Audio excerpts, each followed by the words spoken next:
Hi guys, I'm Sean. I'm Will. And today we've got another movie nights for you. Movie nights.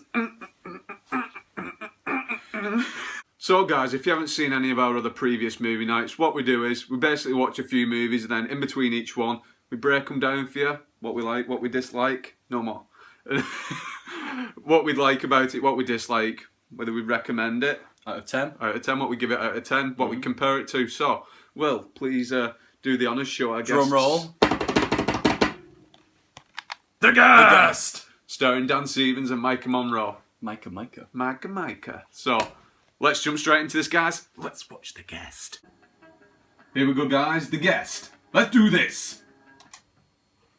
Right, guys, so we just got through watching The Guest. And if you haven't seen this film, I'm going to give you a quick breakdown of it now. So, one day this character, David, shows up on the Petersons' doorstep. He claims to have known the dead son, so they take him in. And whilst at first he's helping out, he's taking care of the bullies that are picking on the kid, Luke. He's helping out the father at work who's having troubles. And as the film progresses, we find out that something's wrong with David. He's not all that he seems, and he's got a shady past. So, what do you like about this movie? I like the overall flow of it. I don't think it sped up or slowed down at all. I think it just was a constant all the way through, which kept me engaged all the way through.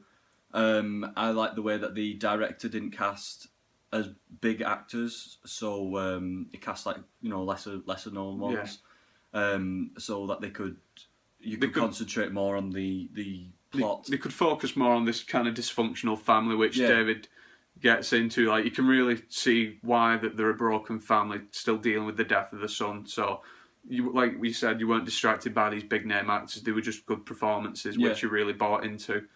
Something that I really liked is the 80s theme music that's going on all the way through it, that score. It reminded me a lot of Terminator, that dun-dun-dun-dun-dun.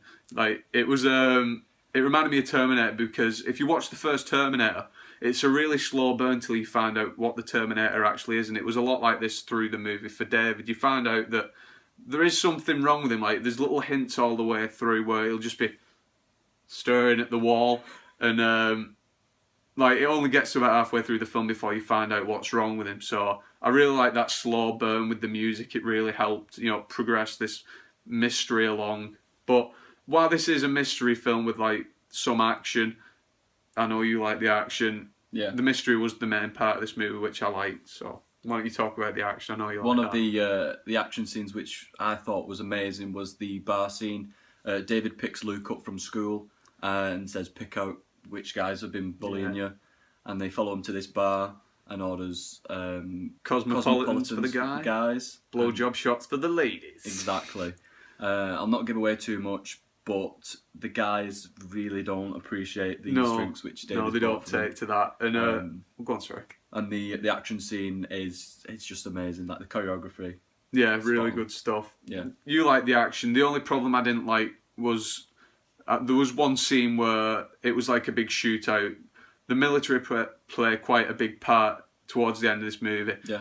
And there's a scene where there's a big shootout and it just looked really sloppy. It didn't fit with the rest of the movie for me because... No, I know what you mean, yeah. It was like I said, it was a slow burn and then it was like, bang, let's throw all this action in towards the end. And it was just filmed really sloppy. It felt like it was rushed, like they only had 1 day to do this one scene instead of 3-4 days, what they normally do. Yeah, these special forces guys were after David and it was like watching a Call of Duty video. It wasn't very well filmed, but that's... Rank 1. Yeah, that was the only problem I had with the movie. But is there anything you didn't like?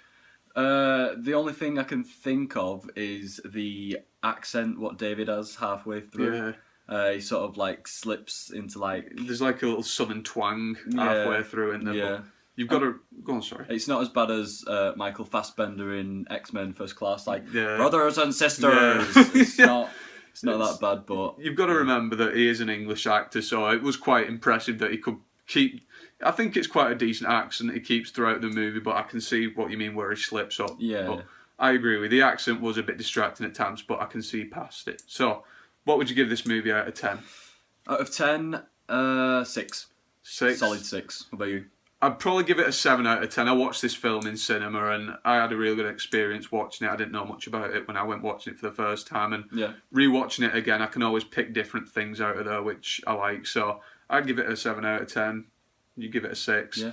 generous. If I had to compare this film to something, like I said, I'd probably compare it to The Terminator. It's a really slow, mysterious burn, which has a decent payoff towards the end. So, The Guest, check it out, guys. I definitely recommend it. Alright, guys, the next film on our list is Shazam! It Follows. It Follows. One of the biggest movies of last year. A lot of hype around this movie, so let's watch it and give you our opinions. See you in a bit.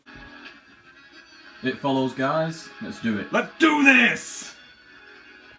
Okay, guys, just got through with watching It Follows. Sean, what's this film about?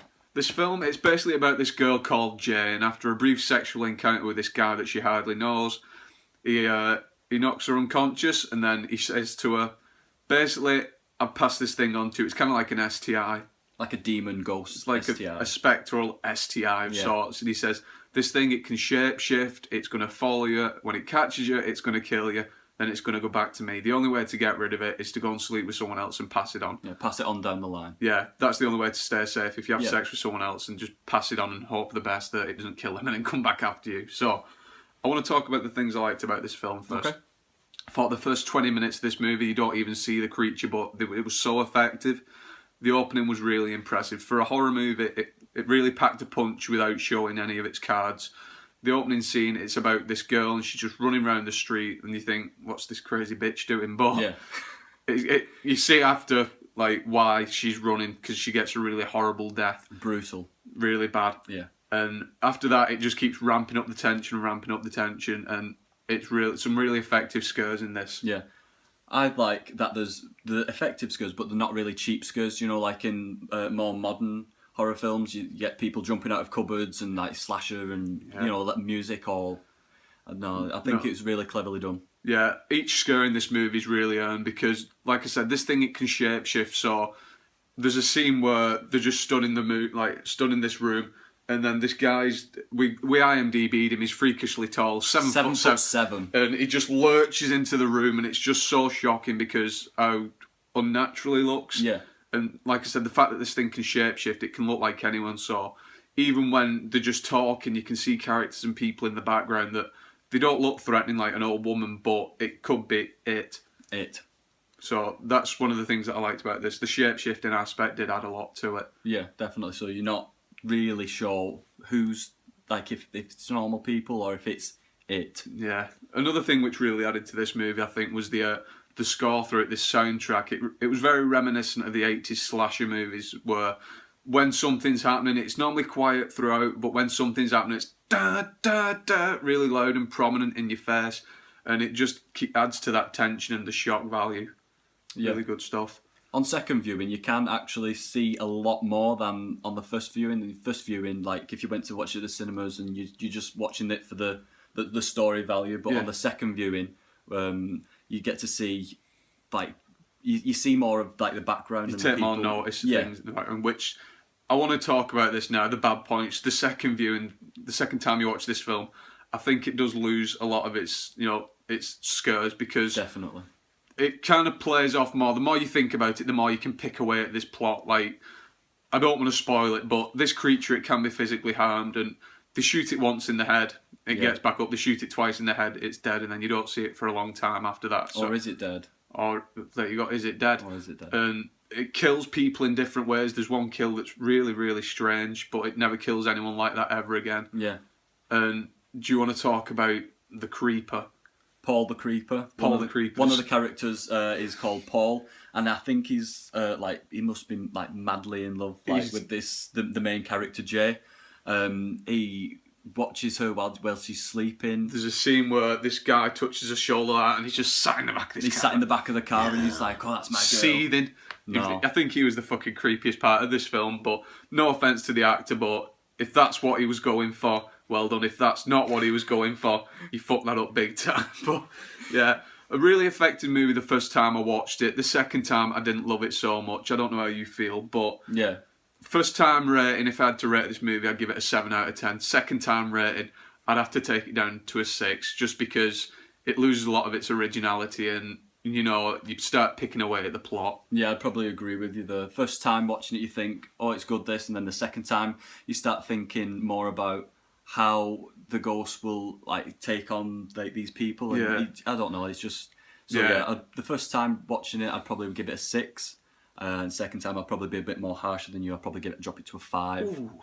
Yeah, I think this film, first time viewing, it's a lot smarter. It's really smart. The second time, it thinks it's a lot smarter than it actually is. So that's where we stand on It Follows. So I hope you like this video, guys. First film we watched, it was The Guest. Yep. Really good movie. We enjoyed that. Definitely. Second movie we watched, It Follows. Decent movie, but it doesn't live up to the hype. No. We're getting off the hype train on this one. So yeah. I hope you like this video, guys. Check out the other movie night videos if you want. Check out all the other videos on my channel. Like, comment, subscribe, and we'll see you next time. Bye-bye. Bye.